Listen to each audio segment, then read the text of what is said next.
I'm getting ready to change a warranty service coil, which is an evaporator coil, and when they say service, that means it gets pulled out of the case and a new one gets slid in. So you see it's a horizontal coil, or a slab coil as we call them. So I'm fixing to take y'all on a journey to where this thing is going. Alright, see where that door is right there? Well, the crawlspace opening is about where that door is. So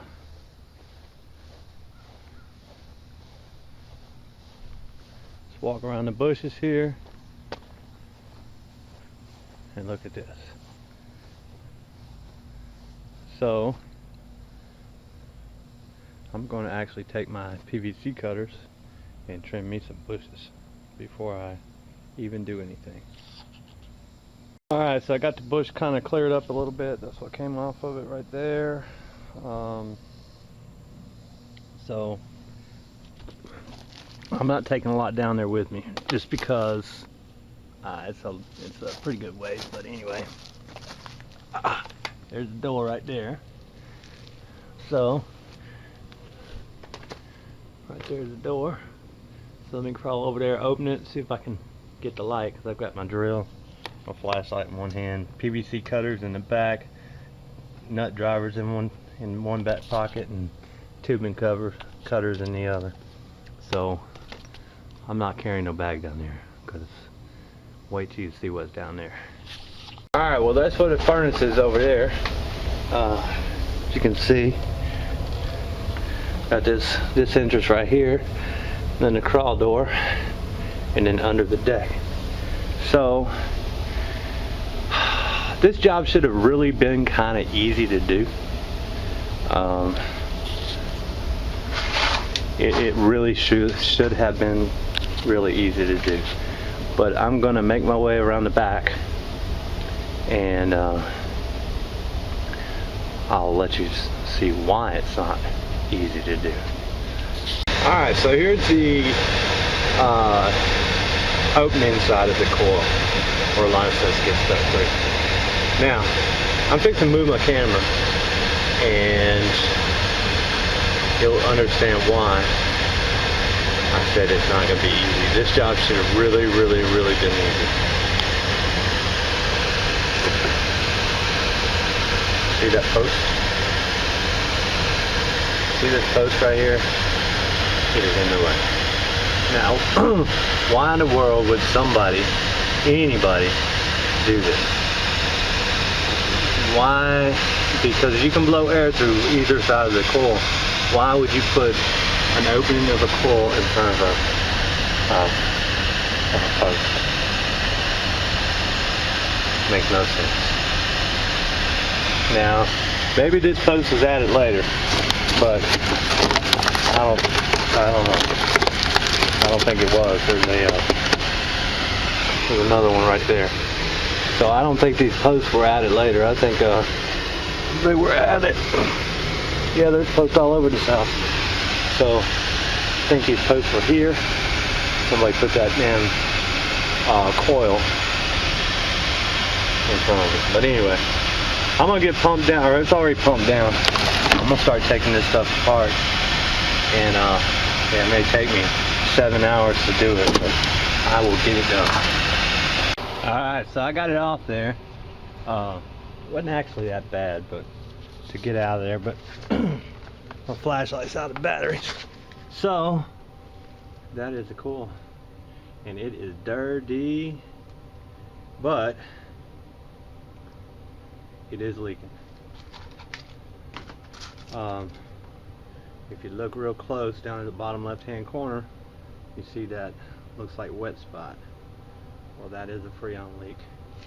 And this right here is the reason I don't like electronic air cleaners, except for the Evaporator 5000. If you look on the floor right there, there are the cells that used to go to that electronic air cleaner.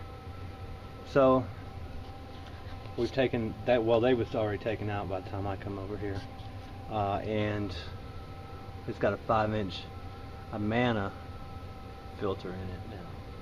So that's it right there. You can't even see through it. So I took the top of it off because that's about the only way I'm going to be able to get the other one in. So I guess I got to drag this one outside and then put the other coil in it and bring this back in here, remount it the right way to where it can be serviced if it needs to. And that's what I'm going to do. Alright, so I drug the box in here to keep from messing up the new coil. So I got the new coil in, got the case put back. I just got to put a screw here, a screw there, and it'll be ready to go back in place. You know, I wish that people would put these things in better than they would put it in their own house. If that was the case, then we wouldn't have jobs like this. So anyway, it wouldn't have really mattered because I had to pull the top off this thing anyway to get it out because of the drain pan. Let me get over here and I'll show you. I would have never got it past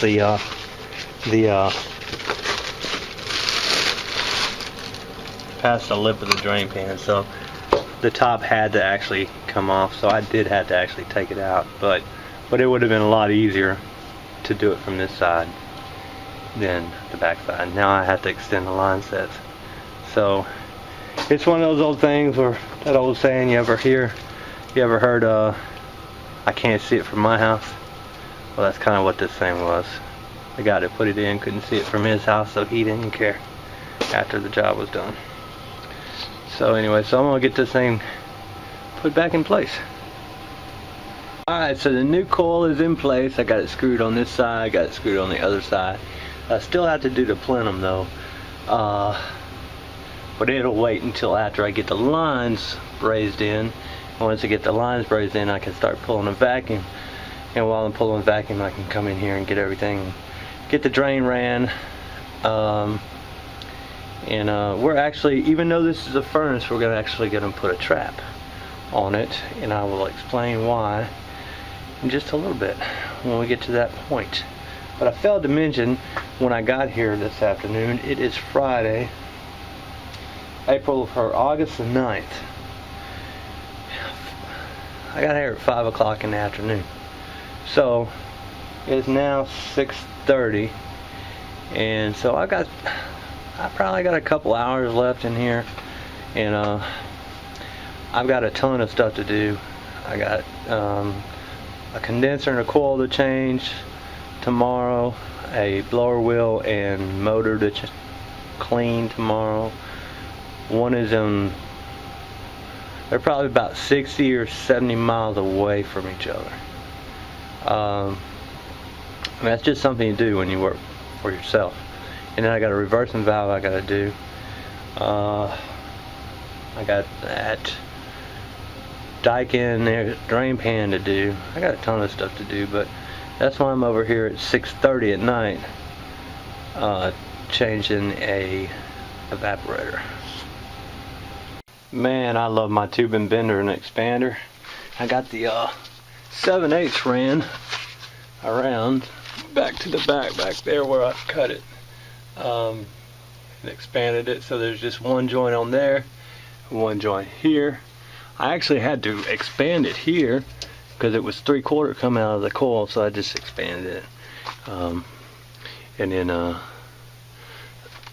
then once I get this side brazed up, I'm gonna go around there, take my armor flex and slide it on, and then braze that side up over there.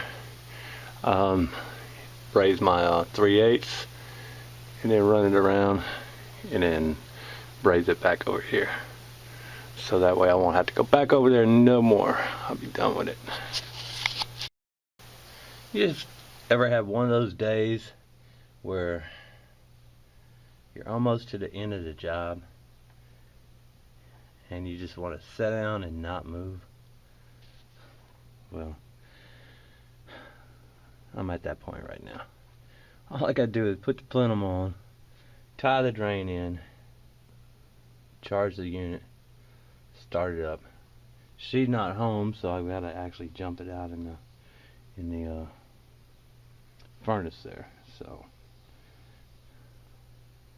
So anyway, back to it, I guess.